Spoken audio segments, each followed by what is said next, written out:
नमस्कार। आज की कहानी एक पत्नी की मृत्यु और संदेश।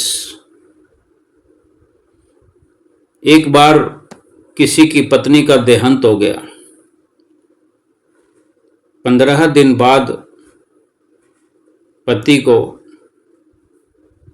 अपने बेडरूम में एक पत्र मिला, पत्नी का लिखा हुआ, जिसे सुनकर हम सब की आंखें भर आएंगी। क्या लिखा था कि प्रिय पतिदेव, मुझे पता चल चुका है कि मुझे कैंसर है और वो भी इतना कि अंतिम स्टेज पर चल रहा है। मैं ये भी जानती हूँ कि मेरे पास अब बहुत कम समय है, बहुत कम दिन बाकी बचे हैं। मुझे ये भी पता है कि आपने मेरे इलाज में अपनी सारी जमा पूंजी खर्च कर दी है। सारे गहने मेरे बिक चुके हैं। कितनी मेहनत से बचत कर करके जो प्लाट हमने खरीदा था वो भी मेरी बीमारी की भेंट चढ़ चुका है। आपने बेशक मुझे नहीं बताया कि मुझे दुख होगा, लेकिन आप क्या समझते थे कि आप यदि ये सारी बातें मुझे नहीं बताओगे तो क्या मुझे पता नहीं चलेगा? मैं आपकी अर्धांगिनी हूं। मैंने जिंदगी के 12 साल आपके साथ गुजारे हैं। मैं आपके चेहरे को पढ़कर जान जाती रही हूं कि आप किस हालत में हो, किस हालात में हो, मगर मेरी मजबूरी तो देखिए कि मैं आपके आंसू भी पहुंच नहीं सकी। आप अकेले में जब रोते हो तब छुप छुप कर देखती रही और खुद भी छुप छुप कर रोती रही हूं।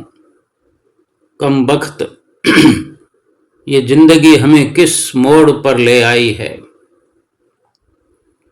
हम एक दूसरे का दर्द भी नहीं बांट सकते, एक दूसरे को बता भी नहीं सकते, एक दूसरे के आंसू भी नहीं पहुंच सकते। आप समझते हैं कि आपको रोते देखकर मैं कमजोर पड़ जाऊंगी, और इधर मैं भी नहीं चाहती कि आप कमजोर पड़ जाएं। कितनी बेगानी सी हो गई हूं ना मैं।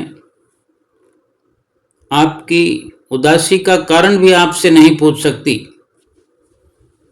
आजकल सब जान पहचान वाले मिलने आ रहे हैं। शायद अब मैं 1-2 दिन की ही मेहमान हूं। शायद मेरी यात्रा पूरी हो चुकी है। ये कैसा बुलावा है जिसका मुझे पहले से पता लग गया है। मुझे मरने से डर नहीं लगता। मुझे डर लगता है कि आप कैसे सहन कर पाओगे मेरी जुदाई को।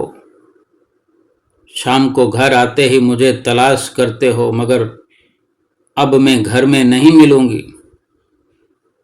कलेजा मजबूत कर लेना। मैं जानती हूं कि आपके लिए बहुत मुश्किल होगा मुझे भुला देना, क्योंकि मैं 2 दिन मायके चली जाती हूं तो पीछे पीछे चले आते हो। अब तो हमेशा के लिए बुलावा आ गया है। हाथ और साथ दोनों छोड़कर जा रही हूं, मगर आप हिम्मत मत हारना।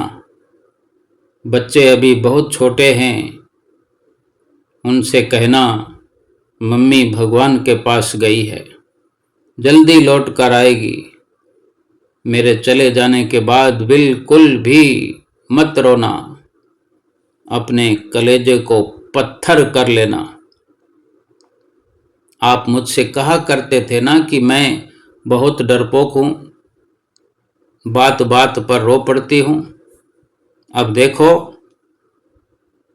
मैं कितनी मजबूत हो गई हूं, दुनिया से विदा होने वाली हूं। रात दिन दर्द को लेकर जी रही हूं, मगर एक बार भी नहीं रोई।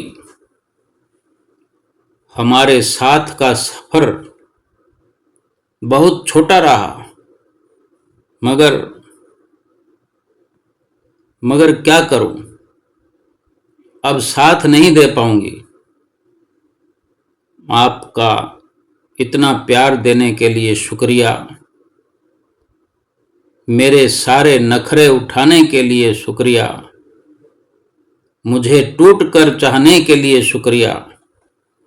जानती हूं आपको मेरी आदत हो गई है, भुलाना तो बहुत मुश्किल है, मगर आपको खुद को संभालना ही होगा और संभलना ही होगा।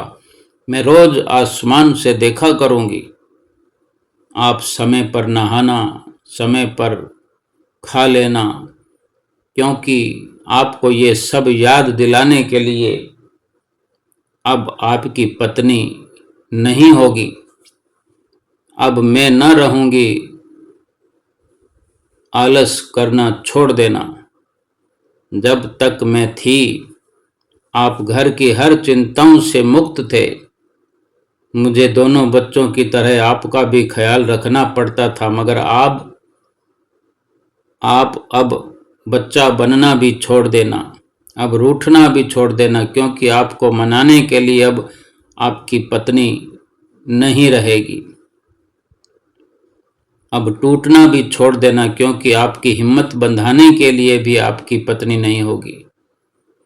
मुझसे अब और नहीं लिखा जाता, हाथों में दम बिल्कुल नहीं है, फिर भी मैं लिख रही हूं। आप 2 दिन से लगातार सोए नहीं थे, इसलिए आज आप गहरी नींद में सो रहे हो और मुझे लिखने का वक्त मिल गया, इसलिए लिख पा रही हूं, मगर अब और नहीं लिखा जाता। अब मैं लिखना बंद करके आपको थोड़ा सा निहारना चाहती हूं, अंतिम बार देख लेना चाहती हूं। पता नहीं सुबह उठूं या ना उठूं, आज आखिरी बार आपके हाथों का तकिया बनाकर सोना चाहती हूं। आपके दिल की धड़कनों से कान लगाकर आपकी धड़कनों को सुनना चाहती हूं, धड़कनों में खो जाना चाहती हूं। मेरी गलतियों को क्षमा कर देना। नमस्कार।